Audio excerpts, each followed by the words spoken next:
start by giving everyone a quick rundown of tonight's event, and then I'll say a few words about our Alumni Awards. But before I do this, I already see people in the chat sharing their names, sharing where they're from. One thing that we thought would be really fun for people to do was also to change their display name on Zoom. If you don't know how to do that, there's a few different ways, either at the bottom of your screen, if you're on a laptop, or if you tap your screen somewhere on the side, if you're on a tablet or a phone, you'll see a little button that says participants. And if you click that and find your name in that list, there's a little link that says rename, and we'd love to see people include where they're joining us from in there so we can see everybody together.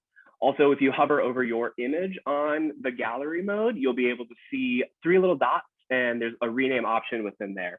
So we just think this would be a fun way to see where people are gathering from, and hopefully a fun way to make some new connections.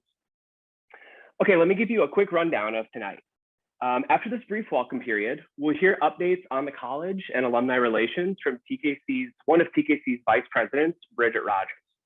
After that, the Alumni Association will present the 3 Alumni Awards for the year. Following the award presentation, we'll have the privilege of hearing from TKC's president, Tim Gibson, who will share a few words about the college. And then he and Bridget Rogers will spend a few minutes answering questions from us, which is a real treat. And honestly, I have to say, it's been really great to work with Tim and Bridget over the last couple of years, and their attention to alumni relations is top notch. So thank you, Tim and Bridget, for joining us tonight. After that Q&A period, we will have breakout rooms available for people to get together and fellowship. So during this opening part of the event, people's microphones and cameras will generally be off unless they're speaking as part of the event. But once we get to the breakout rooms, we'll have the chance to unmute, turn our videos on, and chat for a little bit. We'll explain a little bit more about how to join those breakout rooms later on tonight. But we did decide to break them down by geographic location for reasons that we'll make clear shortly. Before we get into it, I'd really like to say a few words about our Alumni Awards and the process, which is the spotlight, really, of tonight's events. I have served on the Alumni Committee in various capacities for about 10 years now. And hands down, my favorite part of this gig is working on our annual Alumni Awards. Later on, you'll hear more about the specific awards we give, the criteria that we have for selecting winners, and of course, hear from this year's winners. But to me, the common thread between all of the awards we give is the opportunity to tell stories of excellence. I know this won't be news to anybody, but we have some really phenomenal people who are part of our alumni community. And we are blessed to call them our fellow alumni. As members of the committee, we get to hear a lot of these stories. We get to hear about people who are serving in their communities, people who are thriving in their ministries, or leading in their professions.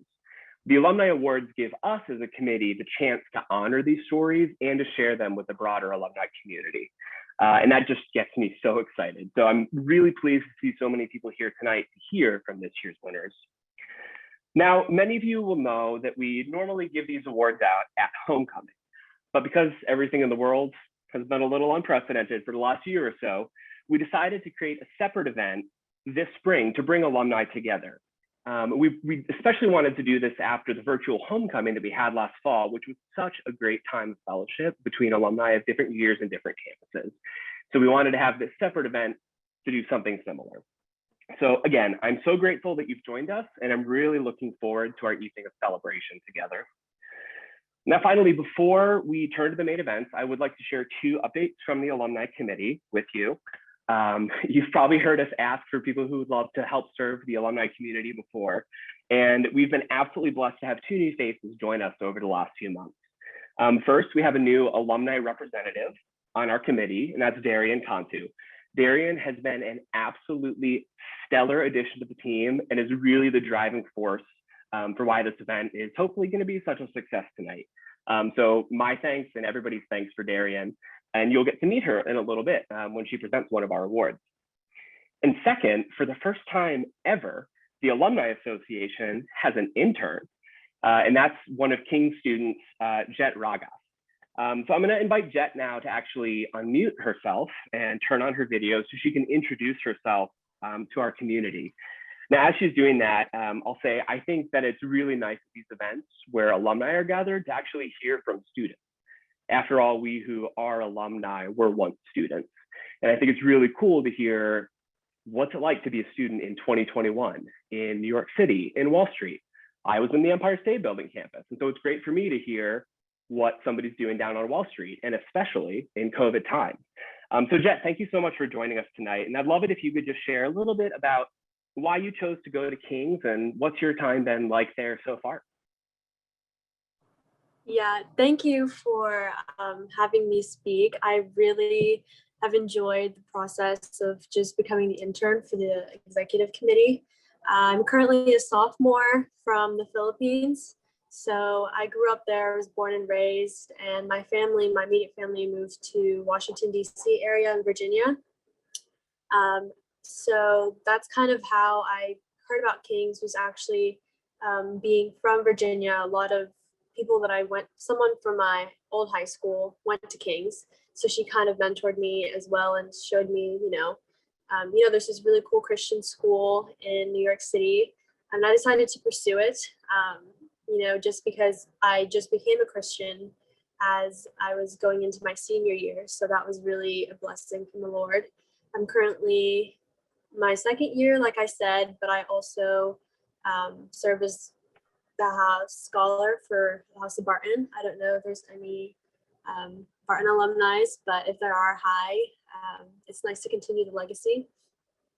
And what I've really enjoyed about being a part of this team has just been being able to see how someone from King's who was just like me, oh, sorry, I'm just looking at the chat.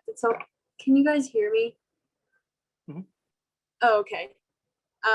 Yeah, so that's what it's like living in the FIDI. There's always construction. I'm sure it was different from the Empire State. But I think with COVID, a lot of the relationships have been kind of falling apart just because of the hard line between being in person that as we were last year, but now it's like all virtual. But I think the great thing about King's that we have been able to do this year is to kind of foster the community even through the hard times of virtual. And I think that being a part of this team has also allowed for that side to grow and, to really show that the King spirit is there while you're a student, when you're not a student. But yeah, that's a little bit about me. Feel free to ask me questions in the chat. I'd love to get to know each of you. But yeah, my name is Jet. I'm very excited to be the intern for the executive committee, and thank you guys. Great, thank you so much, Jet. It was great for our broader community to meet you, but for those who aren't on the committee, Jet has been a great addition already and has done so much work, even to help us put tonight's event together, to help us call through all the Alumni Awards for the year. And we're really, really grateful to get a chance to work with a phenomenal King student. So thank you so much, Jet. Friends, I think we're in for a great evening together, and I'm really looking forward to the next hour and sharing so many exciting updates with you.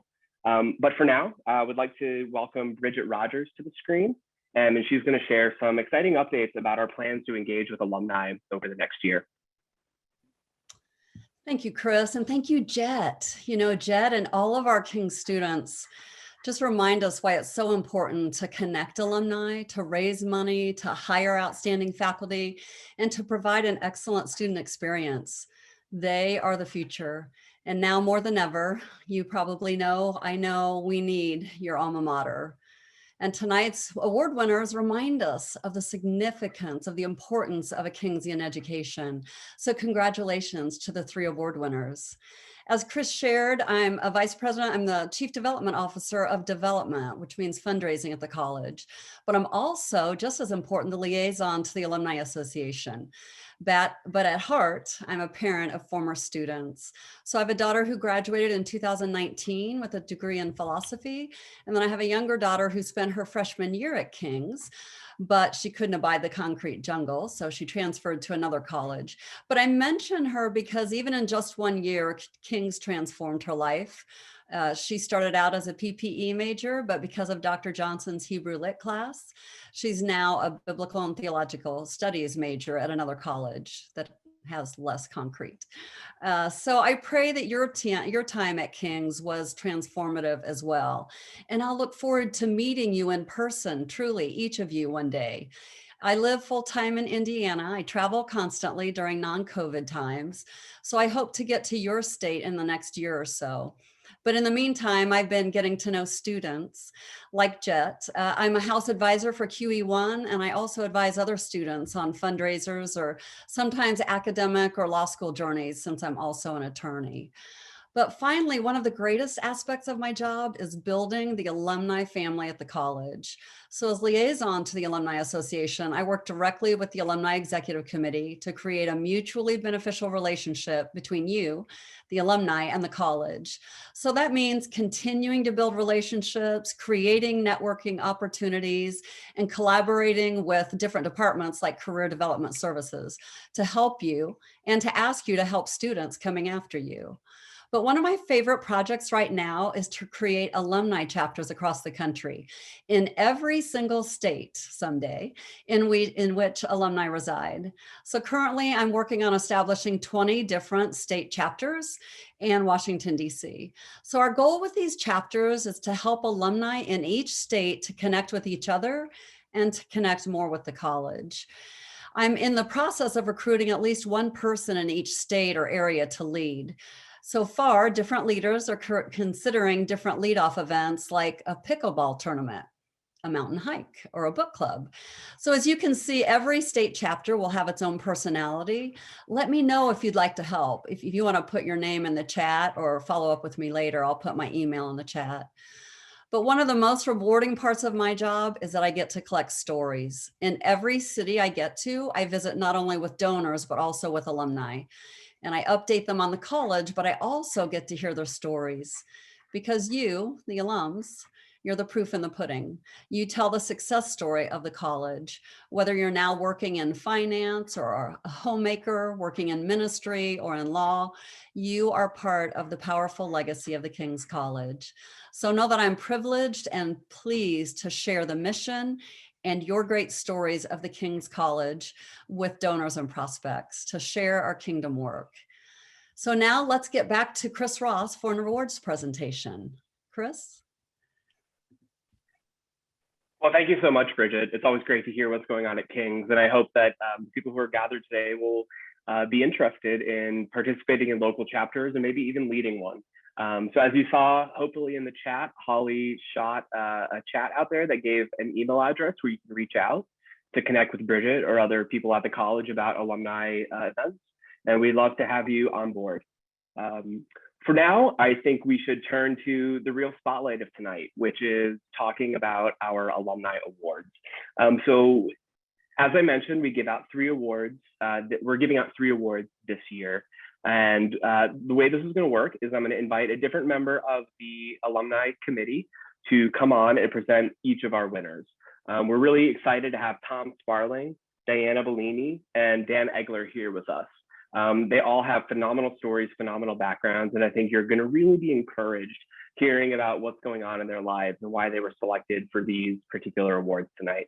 So I'm going to start by inviting Darian Cantu, who, as I mentioned, is the newest member of our alumni committee, and she is going to start us off with the Oaks Award. So Darian, take it away. Thanks so much, Chris. I am super excited to be here with you all tonight and to be on the alumni committee. So thank you for the warm welcome that I saw in the chat. I'm here to present the J. Stanley Oaks Award. So transforming society through shaping then leading national institutions is no easy feat. It requires courage, integrity, vision, tenacity. These components, we believe, make up a pioneering spirit. They're why we award the J. Stanley Oaks Award every year to a distinguished alumni, in this case, an alumna. And the Alumni Association Executive Committee is thrilled to present this award to Diana Bellini. Diana is a first-generation Ecuadorian immigrant. She's made it a priority to use her talents and financial expertise to care for those on the margins of society, particularly within the Latino community. She advocates for her clients, and as a vice president and senior relationship strategist at PNC Wealth Management in Pittsburgh, and as a member of PNC's Diversity and Inclusion Council. She's also a board member and former president of the Pittsburgh chapter of the Association of Latino Professionals for America. She graduated from the King's College Empire State Building campus with a degree in business management in 2006. Fellow alumni saw courage, integrity, vision, and tenacity in her story and journey with her work leading financial institutions. Truly, these are the key components of a pioneering spirit. They were exemplified by the fourth president of the King's College, J. Stanley Oakes, and Diana alike. Alumni see Diana's Christian principles and her love for Christ alive in her work each day, from working on the front lines of the global economy to the front steps of her local community. Diana, congratulations on this award, and thank you for your distinguished example of Christian leadership to bring the King's College mission alive every day in your community. Thank you. It is my pleasure. Good evening, everyone. As the King's College alumni, it's a great honor to receive the Stanley Oakes Award tonight. I want to thank Chris Ross for the nomination, the King's community, and to my family for always supporting me. As I look back in time, a flashback reminds me that my studies at King's were the bedrock of my leadership journey. I am humbled to share with you how the mission of the school, which is transforming society through shaping and then leading strategic national institutions, contributed to my successful career in the financial services. At King's, I learned to be an effective leader by having determination, courage, vision, and integrity. First, let me take you back to a significant moment in my life that motivated me to become the woman I am today. When I was 12 years old, I came to the United States of America to fulfill my hopes of having a better future for my family. My life's journey wasn't easy on those early years in this country because of cultural and socioeconomic factors. However, determination was my drive to move forward in my leadership journey. At 18, I decided to have a meaningful conversation with my parents about my hopes to go to college and obtain a higher education. I believed education was the only way to break through the barriers in society. Immediately after that conversation, my career goals were vanished because I learned that our family couldn't afford to pay for my education, and cultural norms influenced my father's disapproval. What a shocking moment for a young girl with a future ahead of herself. My resilience and determination helped me challenge my dad's worldviews. I decided to go to school without his financial and moral support. I met people at the King's College who welcomed me and provided me the financial aid needed to achieve my dream. King's was not my first choice of school because I wanted a secular education. However, my plans were not what the Lord's plans were intended for my life. As time went by, I realized that King's provided me with valuable lessons that helped me be my best self under all circumstances. My classroom learnings, a Christian worldview, the relationships I built, along with a quote from John Quincy Adams that says, "If your actions inspire others to dream more, learn more, do more, and become more, you are a leader," motivating me to inspire others through my actions as a leader. I learned that determination is the driver to challenge the status quo. Another key component of effective leadership that I have learned from the King's College is courage. The courage to use my talents and gifts to better myself and help others. The courage to get out of my comfort zone, to ask for the next promotion, for the next assignment, and to find the next challenge in my career. I learned that with courage, you can find your voice, so you can have a seat at the table where you can share your ideas, your passion, and your values while embracing our Christian faith. Today, more than ever, we have to have the courage to not get influenced by the secular world, but to follow Jesus' life through our career and our personal lives. Many centuries ago, the Bible on Proverbs 29:18 reminded us that where there's no vision, the people perish. What does vision mean in the 21st century? I define vision as thinking big, maintaining perspective and clarity, Vision means thinking of for yourself and others, maintaining a clear image of your distant goals. Vision has been very crucial in my leadership journey because I have learned to have a sense of direction, to break through innovation, and develop a high level of creativity in today's high pressure environment. Because I had a vision in my early years of my life, I was able to enter into the workforce in a male-dominated industry and listen to my gut feeling to become a female leader in my organization and in my community. In my role as a financial advisor at PNC, it is my responsibility to motivate my teammates and to build trust with our clients so that everyone in the company and customers can believe the value of our vision for the business. Lastly, King's provided me with opportunities I wouldn't have found elsewhere. Under the mentorship of faculty and staff, I learned to integrate my faith into my personal life and career. I was called to be good, brave, and ready. Having a strong integrity has helped me conduct business with the highest ethical standards and enables me to raise concerns to always do the right thing. Now that I share with you my resilience leadership journey, I challenge you to take this opportunity to take control of your own personal leadership journey so that you can become an inspirational role model in our society. I also challenge you to take a chance on young people who, like me, can have a tremendous impact through education at King's. We all can achieve today's dreams if we are determined to turn them into reality. Do not let anyone stop your voices or actions. My determination today is the same as when I was a young college student. I want to leave a legacy to inspire others to be their best, use their talents and passions that the Lord has given them, regardless of the circumstances.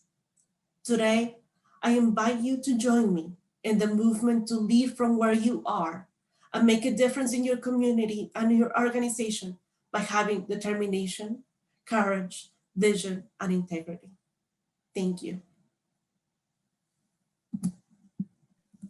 Thank you so much, Diana. I will now hand the mic over to my colleague and association team member, Steve, to share on our next award. Thank you very much. And a shout out to all those from the Northeastern campus. Great to see you all tonight.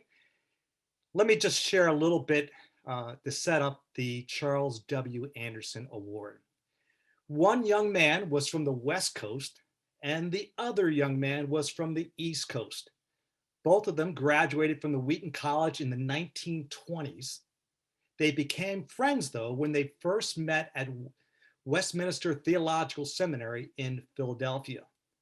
It was there at this brand new seminary that on Fridays at noon, these two young men, Charles W. Anderson and Percy Crawford, intentionally prayed together that God might use them to impact their world and that God would use them to make Christ known to a dying world.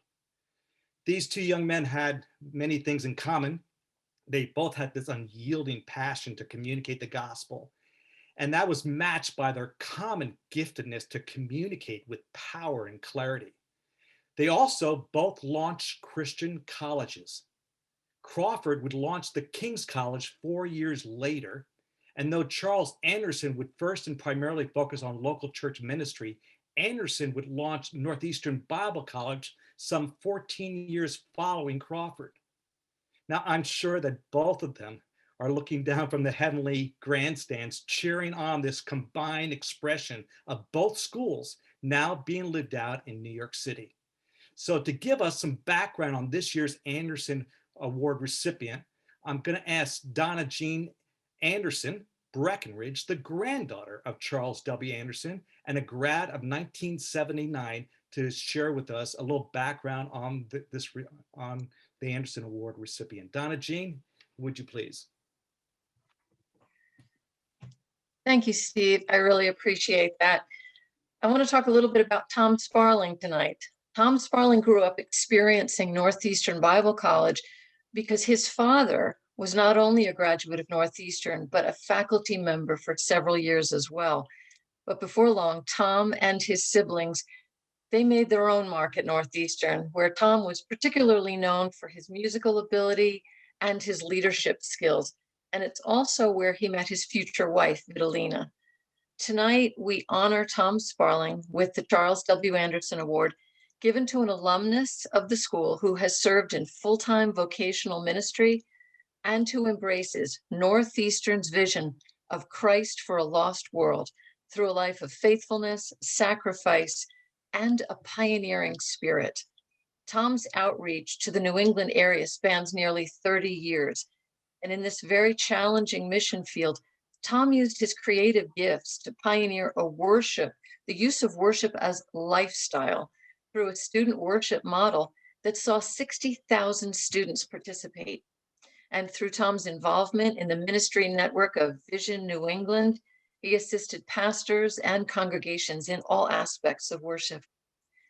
Tom's qualifications for this award are particularly demonstrated through his ministry at the Journey Community Church of Worcester, Massachusetts, which recently celebrated its 10th anniversary. Journey is an ethnically diverse, multi-generational community of Christians who believe the gospel should be preached and lived out. Tom and Vit began Journey in October of 2010. Their goal was to set church roots in the city of Worcester, not for people to come and see, but for the church to go and interact. And as a result of that desire, Journey is known for its creativity and compassion and its adherence to the gospel message. The church is characterized by a grace-saturated environment that's rooted in Christ, strong in faith, and overflowing with thankfulness. Tom, for serving as a faithful presence in ministry in the New England area, for creative communication of the gospel to reach this generation for Christ, for your commitment to God's love and grace, and because of Jesus. We recognize you, Tom Sparling, as the recipient of this year's Charles W. Anderson Award. And I'd like to invite Tom to turn on his camera and hold that award up there, Tom, because what I'd like to do is read the inscription. It says, Dr. Charles W. Anderson Award is given to Tom Sparling for your sacrificial fulfillment of Charles W. Anderson's vision to bring Christ to a lost world through a vocation of pioneering work and faithful Christian service. Tom, congrats, man. Thank you so much, Steve. My grandson loves this. He found out it did that right away. It was 2 seconds out of the box and he was spinning it. And it just reminds me of the global reach of Northeastern and King's College with graduates all over the world making a difference for the kingdom. I am surprised and honored to even be considered, let alone receive this award. And I want to thank Steve and Donna Jean and the whole alumni leadership for even considering, and for their strong leadership in keeping our alumni together and focused and caught up with each other. And of course, I share this with Vitalina Bocangelli, class of 1980. Vitalina Sparling for the last 42 years, an equal partner in every way in our great adventure and all that God has done and all that we've learned. Dr. Anderson, as Donna Jean said, was a very close friend of my family because my father, along with her father, Paul, were, I think, in the second graduating class of Northeastern Bible Institute. And so my dad considered Dr. Anderson his pastor, his mentor. And I have many tremendous memories of Dr. Anderson frequenting our home and my father's pulpit at every church my dad pastored. And then, of course, I got to be a student in those final years of Dr. Anderson's tenure as president of the Bible College. And those were just amazingly wonderful years. And then my last recollection of an encounter with Dr. Anderson was in his home, right at the entryway of the Essex Fells campus. My wife, Vitalina, was their house cleaner. And we found ourselves in his beautiful library living room, eating some of his peach preserves and sharing some important things we were going through in our ministry and considering. And I can tell you honestly, as I think back on that conversation, his advice and encouragement pushed us into a decision of faith that I see as a tremendous starting point to where we are today. I think that our responding by his advice and encouragement to God's call in that moment is exactly why we're here today and why we're serving in Worcester. So I have, it's just a great honor to be even associated with Dr. Anderson. New England, 6 states. I have friends all over the United States who often ask me, Tom, what exactly is New England? And my pat answer is the 6 most Northeast states, and then Florida for half the year. But New England, all 6 states are among the 10 least churched or least Christian states in our nation. Massachusetts, where we serve, is the 4th least Christian. Somewhere between 3 and 4% of our population claim to be Bible believing or born again Christians or evangelicals. And what that means is that more than 9 out of every 10 people that you pass as you walk on the street have never opened a Bible, have never gone to church except maybe to throw water, throw rice, and throw dirt, as they say, and have certainly never heard the gospel.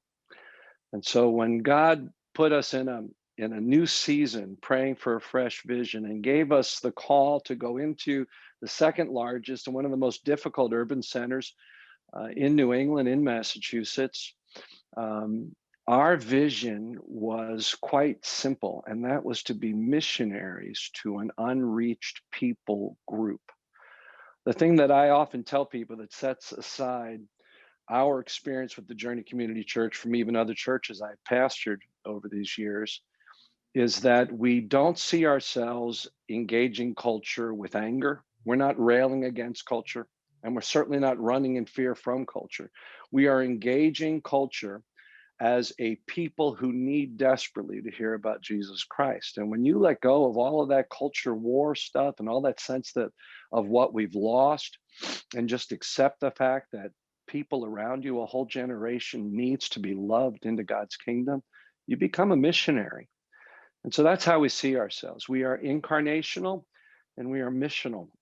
And Donna Jean shared very well our strategy of both the gospel message of forgiveness and redemption through the cross and the gospel mission of bringing shalom, wholeness to our neighborhoods. Now we're in 2 campuses and 2 neighborhoods in Worcester, where we are working to bring good, to be the hands and feet of Jesus. And through people seeing the witness of Jesus through our acts of love, God has opened the floodgates, and we have seen hundreds of people come to Christ because of that. And even more exciting for us at this stage in our life is that our church is filled with young adults. We started the church with the idea of giving it away from day one.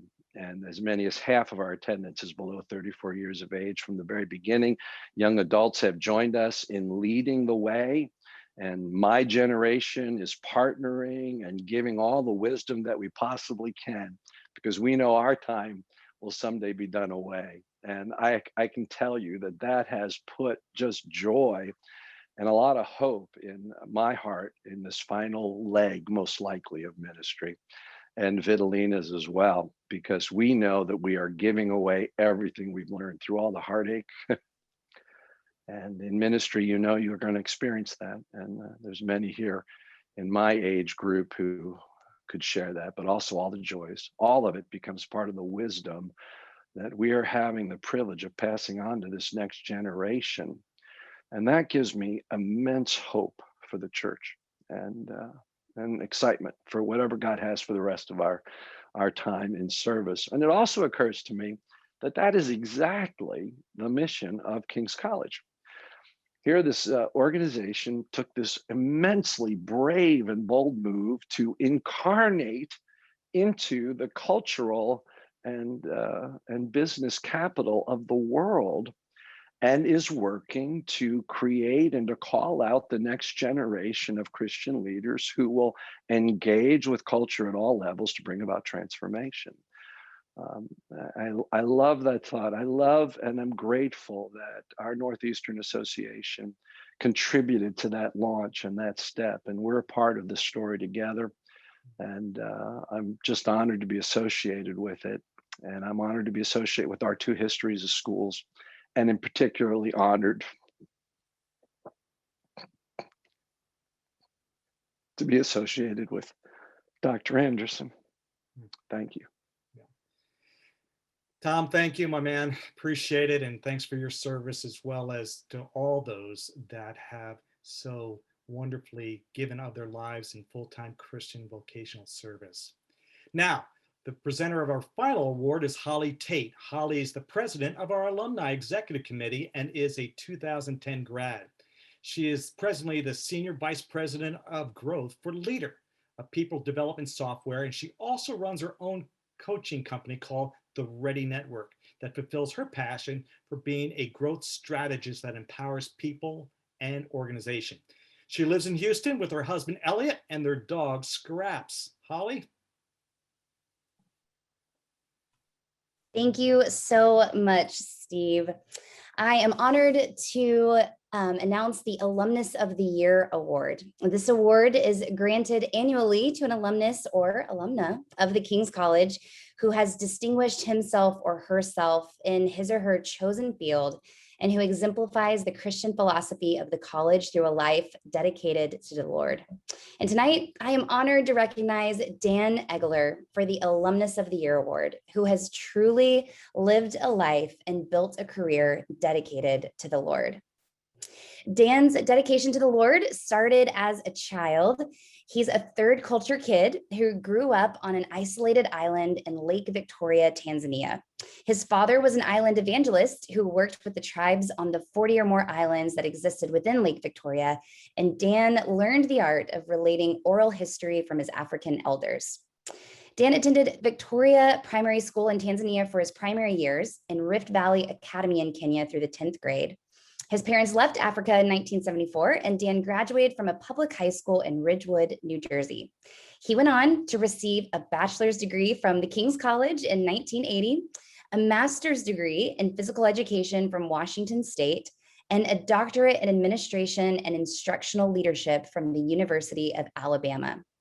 Dan served for 13 years as a teacher, soccer coach, high school principal, and director of the Alliance Academy in Quito, Ecuador.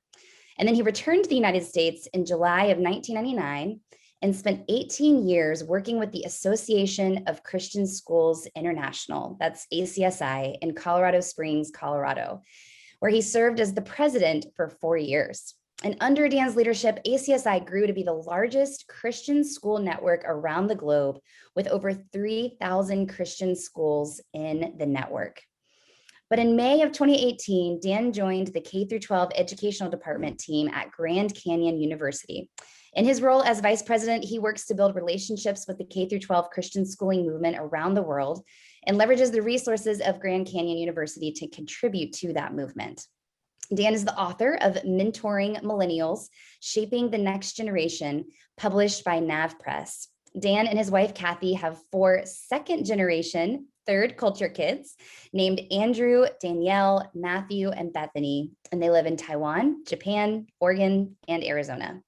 I had the joy of visiting with Dan in person on the campus of Grand Canyon University in 2019, and I got to see the amazing work he's doing firsthand in transforming Christian higher education and making it more accessible to students around the country and the world.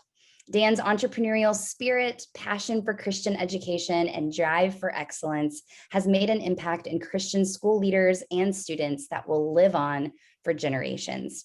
Dan, we are so thankful for your commitment to Christ and to Christian education. Congratulations to you for being our Alumnus of the Year. Thank you, Holly, and greetings to everyone. And thank you for the Alumni Committee. I'm humbled to receive this award on behalf of many, many graduates of Kings that are serving the King of Kings all over the world. I'm also honored to receive this on behalf of my wife here, who's also an alumnus of the college, Kathy Murphy, that graduated in 1982. So we've got a lot of that we can give back in terms of a heart of gratitude to Kings. Holly shared how I grew up in Tanzania, East Africa, an island in Lake Victoria, learned the art of storytelling from my African elders. And so I'd like to share a few stories here that I think convey the heartbeat of the Kings that I knew, and I'm sure the Kings of today. I've been doing a lot of reading, speaking, writing recently about characteristics that make up healthy communities of faith. One of them is hospitality. And hospitality is far more than just a cup of coffee with somebody or a meal. It imbues meaning on somebody, providing a safe, nurturing environment, showing somebody that they're valued as a unique child of God. That's a characteristic of a healthy community of faith. That's the Kings that I experienced when I was a student there. But I want to share a story about the year before. As a child of missionaries, I came back to the United States and after my sophomore year of high school. And so my sophomore, junior, and senior years of high schools, I went to a different high school every year. My senior year, we moved to New Jersey, as was shared. I went to Ridgewood High School. I was a soccer player. I didn't know anybody. So I asked my dad to introduce me to the soccer coach who went 2 weeks early before school started. I didn't realize it at the time, but Ridgewood High School in that era was nationally ranked actually in terms of soccer. I also didn't realize it, but my soccer coach was going to be inducted into the New Jersey Hall of Fame at the end of his career. But he took a special interest in me. And he introduced me to the players on the team that were knocking the ball around in the park. It's the first time all summer he showed up to introduce me to other students that were going to be attending Ridgewood.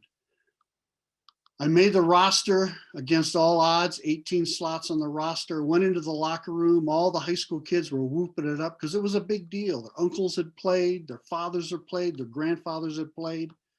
All of a sudden there was a mad rush to queue into line. I didn't know what was happening. And I realized they were there to pick up their jerseys. The part of the world that I grew up in, you had your jersey number assigned to you by the position you played. But these kids, they had their older brothers or their dads or their uncles or their grandfathers even. And they wanted the jersey number that represented the legacy of their family. So I was in the end of the line. Finally, when I got up to the window, Coach Bennett asked me, "Son, what jersey number do you want?" And I chuckled and I said, "Coach, you know, whatever is left." And he looked at me and he said, "Exactly, son." He reached up and he pulled down a jersey number and he said, "Listen, I saved this for you. I saw you in the end of the line. This is the number that I wore in high school and the number that I wore in college, and I want you to have it." It was the number 5. And you can see in this picture here, my jersey number at the King's College was the number 5. And you can see my 2 sons and my daughter that played soccer. It's the number 5. You see, that coach, when I knew no one, knew I had value and took a special interest in me and told me, "You're noticed. I want you to know that I know you. And I want you to understand that I care about you." That was hospitality. When I went to the King's College, the soccer coach was no dummy. He had Tim Cook, another missionary kid from East Africa that I knew, show me around campus. And Tim Cook told me, "You're going to be cared, you're going to be nurtured for here." I was recruited by 6 other colleges, but that was it. I went to King's because of Tim Cook. I chose to become a history major because I figured that's where all the smart kids were, and I wanted to know that I could compete academically with all the smart kids. But you know, I met Dr. Howard Voss, who pushed me to learn how to speak, to learn how to write. And Dr. Voss shaped me academically. My senior year, I thought I might want to go into education and be a teacher. Dr. Gene Kuhn tried to talk me out of it because I was so shy and retiring. But when he heard that I really wanted to try, he said, I'm going to be your cooperating teacher. In other words, I'm going to monitor you and go into your student teaching environment. The first time I actually had my first lesson with Dr. Gene Kuhn in the back, when I walked out of that room, he put his arm around me and said, son, don't ever look back. You got a gift. You were made, you were born to be an educator. And I've never forgotten that through all the years of working in the education field. And then finally, my assistant coach, Mark Steffens, soccer coach who went on to a long distinguished career up and down the Eastern Seaboard as a professional soccer coach. One time alone in his house, took me into his study and introduced me to a Christian musician that I'd never heard before. And he said, Dan, here's a song I want you to listen to because I think this is you. So I want to close with the lyrics of this song that Mark Steffens introduced me to as a 20-year-old that I've never forgotten. It's called Make My Life a Prayer to You. I want to do what you want me to. No empty words and no white lies. No token prayers, no compromise. I want to shine the light you gave through your son you sent to save us. From ourselves and our despair, it comforts me to know you're really there. I want to tell the world out there you're not some fable or fairy tale that I've made up inside my head. You're God the Son, you've risen from the dead. I want to thank you now for being patient with me. Oh, it's so hard to see when my eyes are on me. I guess I'll have to trust and just believe what you say. You're coming again, coming to take me away. I want to die and let you give your life to me so I might live and share the hope you gave me, the love that set me free. King shaped my life through the lives of men and women that poured into me, provided a safe, nurturing environment for me, and valued me as a unique child of God. And for that, I'm forever grateful. Thank you. Thank you so much, Dan and Chris. I'll hand it back over to you. Thanks, Holly, and thanks to all of you, to all of our award winners. These were such incredible stories to hear tonight, stories of resilience, inspiring stories of ministry, of history and tradition.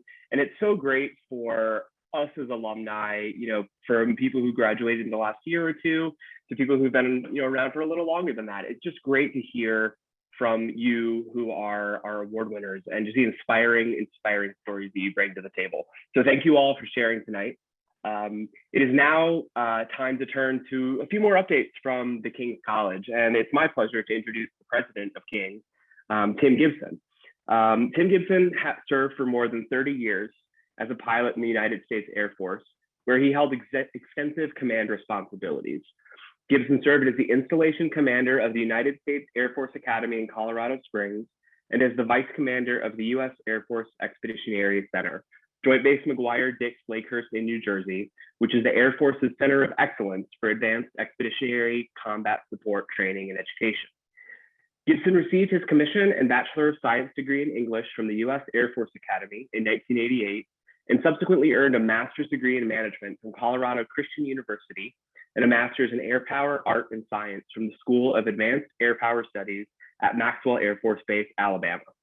In 2007, he was a National Security Fellow at Harvard University's John F. Kennedy School of Government. Gibson was an instructor and evaluator pilot in a variety of aircraft throughout his career. He and his wife, Nancy, served on the Parents Advisory Council at King's while their daughter, Jessica, was a student at the college. In 2016, he retired from the Air Force at the rank of Brigadier General. That year, Gibson became Executive Vice President of the King's College and Director of the Center for Leadership Development. In December 2017, Gibson succeeded Dr. Gregory Allen Thornberry as the college's acting president. Upon his selection, Chairman of the Board Tim Dunn said, General Gibson provides credible, steady leadership required at an institution as agile as King's. And as I mentioned earlier, working with Tim, working with Bridget over the last few years has been absolutely incredible for us as alumni. And we are so grateful to have them, not only at the college, but with us here tonight. So Tim, I'd like to turn it over to you to provide some updates from the college. Chris, thank you very much. And good evening, everybody. So I have an outline for how this evening is going to unfold. And I have loved every minute of it up to this point. But as I look at the timestamps for the plan, we're a little bit behind time, and I can promise you it's just not in the cards for me to get us back on time. There is so much happening at King's that I want to share with you. So I'll truncate what I was planning to say just a little bit, because we really do want to leave some time to address questions that you may have. I don't know if any of them have started to populate in the chat already. If they have not, feel free to throw them in there, and Chris Ross is going to moderate those for us between Bridget and myself, and we'll try to get the answers to you, or at least get a sense of what's on your mind. In terms of an update at the college right now, one of the first things that I'd be remiss if I didn't address is COVID-19, right? So it was just a little over a year ago today that we made the decision to go remote. And for those of you who attended our homecoming in November, you heard my reaction to the staff's reaction, if you will, when we made that decision to switch all of our classes to a remote format. I was just absolutely blown away at how far ahead of me the staff and the faculty were in planning for that eventuality. Certainly, we had been talking about it for some weeks leading up to it. We had been teasing out and watching the spread of the virus. But even when we got to the point, a little bit unexpectedly, of actually making the decision to turn to a remote format for the remainder of that semester, remote format for commencement, et cetera, the staff and the faculty just leaned right into it. Really, all I had to do at that point was get out of the way and let them do their job. It was really special to watch. Now, since that time, we have consistently tried to strike that balance between prudent risk management and being back in person. If there's anything striking about the awards tonight, or at least one of the most striking things, is each of our recipients talking about the personal impact that somebody at the college, that some mentor, some relationship actually had on them and their future, the accomplishments and the achievements that led to this evening. And we know that that's extremely difficult to replicate in a remote format. And so we had purposed ourselves deliberately toward being in person as much as possible. And frankly, we've been blessed this year. We were able to come back in person for the most part, beginning in August. So right in the beginning of the fall semester, we've been able to stay in person in sort of a hybrid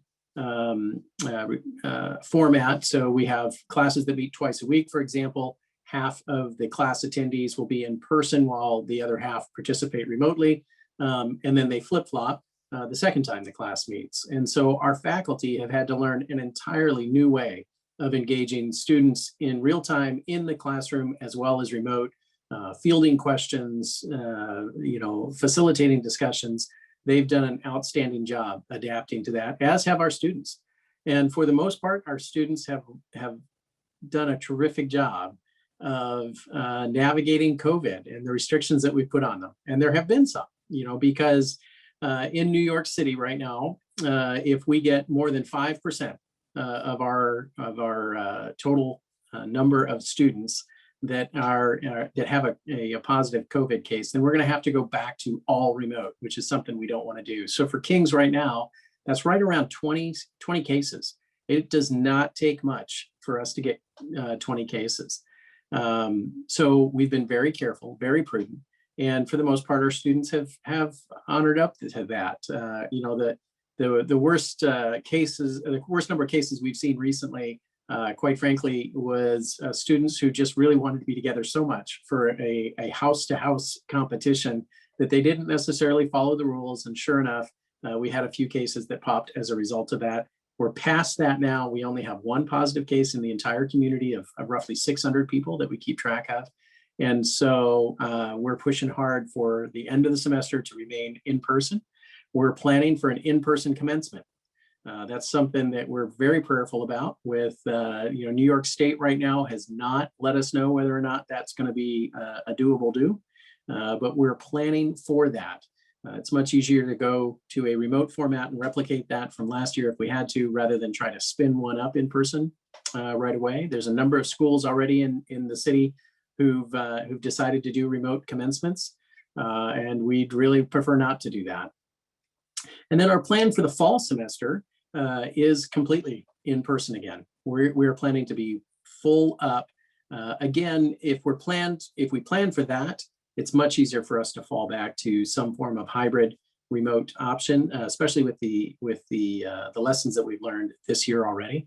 And our faculty, to their credit, are, as we speak, even this week, meeting and discussing elements of the remote experience that they may want to retain as we go forward in future years. So looking ahead, some things that some of this is going to be back to the future for some of you. You'll note that King's for a number of years now has only offered bachelor's degrees, Bachelor of Arts, Bachelor of Science.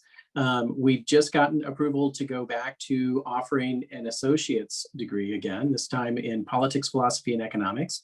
And it's designed to facilitate a new emerging relationship with GDI Global, which is a Christian education facilitator. They do a lot of work in Brazil in particular. And we're excited about having the opportunity to offer that degree again and to work with GDI because GDI's got a big vision and we're excited to be a part of that. We've also launched a new minor this semester. So we have a minor now available to our current students in American constitutionalism. It's something that, quite frankly, is sorely needed. And we've gotten a lot of interest already from our students in that. And then we're branching out into a new arena. So we're going to be offering certificate programs going forward. And our first certificate program, which is a non-accredited, it's non-degree seeking, but our first certificate program is launching this summer on the foundations for Christian social thought. And I would challenge any faculty in the nation to be better prepared to deliver that content than the faculty at King's. So we're very excited about those new things. We're going to be launching some new scholarships. And so you're going to need to, please pay attention to some of the news letters that we send out and whatnot as we announce those. Some of those scholarships that are being planned right now, just as a preview, are going to be matching scholarships. So dollars that you would donate toward a particular scholarship will multiply and they'll have a broader impact. And we know that finances is one of the primary considerations of finding the best students, the ones who we really love to see in our student body, that are really going to flourish under the four commitments that we continue to make, the ones that we continue to hold, right? Our biblical worldview, our politics, philosophy, and economics core curriculum, our deliberate approach to building community, and then our commitment to being in the city for all the reasons you heard tonight in terms of the relevance of New York City and just the impact that this geography has. So I'm particularly excited about the launch of the alumni chapters. I'm not gonna hide my enthusiasm about that. I love to come out and travel and meet you all and hear your stories in person. So as these chapters pop up, I'm looking forward to visiting as many of them as possible. It really has been a fun journey to see that come to fruition.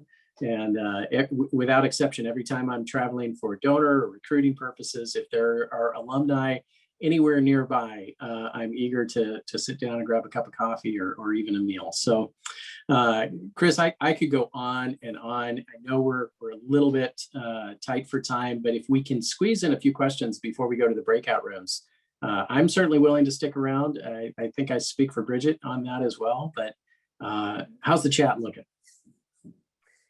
Yeah, well, thank you so much for those updates, President Gibson. It's always great to hear about what's going on at King's. So as a reminder, anybody who might have a question on those updates or anything else we've talked about tonight, feel free to use the chat function to shoot your questions out, and we'll try to get to a few here based on our time. So there was one good one that came through. I lost it, so I need to find it again. This was from Mr. Larson. He asked, Do you have any updates on the future of sports? He talked about how Dan Egler was an All-American soccer player here. Do we have any other plans to develop our athletic programs these days? Oh my goodness. So that was, athletics this season or this past year was a victim of COVID. We participate in the Hudson Valley Intercollegiate Athletic Association, and collectively the athletic directors got together, and there was just not a good way forward within the constraints that we had within our conference to be able to do that. So what are we going to be doing with sports? Well, let's see. We had men's soccer go to nationals for the first time in, probably since we got to New York City. So that was 2 years ago. Our women's volleyball team won conference last year. They didn't end up going they missed nationals by one slot in terms of that opportunity. We've tried some other sports that haven't really taken hold. We had a golf team for a short time, but we didn't see too many students coming through with that interest. We had track and field and cross country for a short time, and we've backed off on those because we haven't gotten a consistent number of students recruited for that. We're actually, if the men's basketball coach is to be believed, this next year is going to be an exciting year for men's basketball in particular. I haven't talked to the women's basketball coach yet to get the update, but it's, athletics at King's, these students, I have very deliberately looked carefully at the student athletes to see how do they do in the classroom? How do they do, in terms of retention? Do they stick it through and come all the way through to graduation? And the reality is they do. Their GPAs are as high. They're working particularly hard in many cases. Our scholar athletes are the real deal. It's fun to watch. Great, thank you. Another question that came through is whether you envision some of the current programming related to COVID, where a lot of it had to go online and remote. Do you anticipate any of that sticking around once we're back to normal? Are there going to be expansions of online programs, anything like that? Yeah, you know what? That's one of the things that we are, again, the faculty is meeting this week under the Faculty Development Committee that's led by Dr. Kimberly Reeve. And they're going to be looking at exactly that question, that some of our classes actually lend themselves to remote delivery a little more easily than others. We have our King's Crossover program already, which is a hybrid model for students who they'll learn for the first 2 years completely remotely, and it's asynchronous. So they can do it on their own schedule, their own time, watch the lectures, do the readings, etc. They can take up to 60 credits. So that's half your bachelor's degree, 2 full years online, and then finish the degree on campus at King's. And so their junior and senior year would be in person in the city. And we know that the caliber of that program is particularly high because just a few years ago, our class valedictorian was a graduate of the hybrid King's crossover program. So that's something else that we're looking at. Are there other courses that we offer now in terms of minors or majors that we might be able to adapt and make available? So your comment right at the end, you quoted Chairman Dunn, and he talked about King's being agile. I am so thankful for that. If we were just stuck in one way of doing business, this last year would be double tough. And it just really hasn't been. It's folks are absolutely passionate and bringing their expertise to the mission. So we're really plugged in on the students. That's great. So riffing off that comment about agility, I'd be curious to know, and maybe this is a question that's going to be more geared towards Empire State Building, Wall Street campus alumni, but how, can you share any stories of ways that you saw the house system sort of rally together over the last year in ways that they help the community stay resilient, find ways to innovate, how to keep community going even during remote times? Are there, 1 or 2 stories that might stick out to you as great exemplars of that? Yeah, well, what I'm going to do is I'm going to ask Bridget to address this because Bridget is the staff advisor for one of the houses, for the house of QE1, if I'm not mistaken. And if I am, please upgrade me to 100%, Bridget. But could you talk a little bit about how the ladies of QE1 have adapted this year? Yeah, I can. Thank you, Tim. Chris, that's a great question because things are so different and things could have gone downhill depending on attitudes and leadership. But man, I'm telling you, the executive teams have been really well trained and well chosen. For instance, Sammy Kelly is the president of QE1, and she's made it a point to take out for coffee every single freshman this year. And maybe she would have done that anyway, but she's been very attuned to the new students. And then her whole executive team is on point. They've said that there's fewer conflicts this year. And I think because students are more attuned to compassion for each other, perhaps, I think they're rising to the occasion. We also hear that academically, right, Tim? That absolutely are so impressed with the freshmen. And so it's almost like COVID has given our students clarity and just challenge to rise to the occasion. And they've really done it beautifully. Yeah, there's, we've implemented so many adaptations to the competitions between houses, and the students have embraced every single one of them. If it was, performing arts thing, but we had to take it to something that was recorded with an iPhone or a Samsung or something, they just leaned into that. They found a way to write a script and film it and edit it and present it. And it's just it's a resilient and just adaptable bunch, particularly this year, So our students are hanging in there. They've adapted things like instead of fall retreat, they did King's Day away, So instead of going upstate to New York or upstate New York, we went out to Governor's Island. And we found ways to stay socially distant, but still do fun things together and still try to build community. So I really do admire the way that our student body president, his cabinet, and the House presidents, collectively known as the King's Council, have led this year. That's great. Thank you so much for sharing. Well, I know we are running a little bit short on time, so thank you again, both of you, for being here and taking some questions and sharing updates from King's. As we mentioned at the beginning of the program, everybody, if you do have further questions, you can feel free to send them to the alumni@tkc.edu email address. And Holly, please throw that in the chat again if I got that wrong. But we'd love to stay connected with anybody who's not already connected. So thank you again, everybody, for joining for this night. I hope you're just as inspired as I am. I'm going to share a couple quick announcements, and then we'll send people out into the breakout rooms to spend a little bit of time fellowshipping. First, Steve French is putting together a Northeastern Bible College virtual reunion. That's going to be on Sunday, April 25th, and you can get the details right there on the screen share.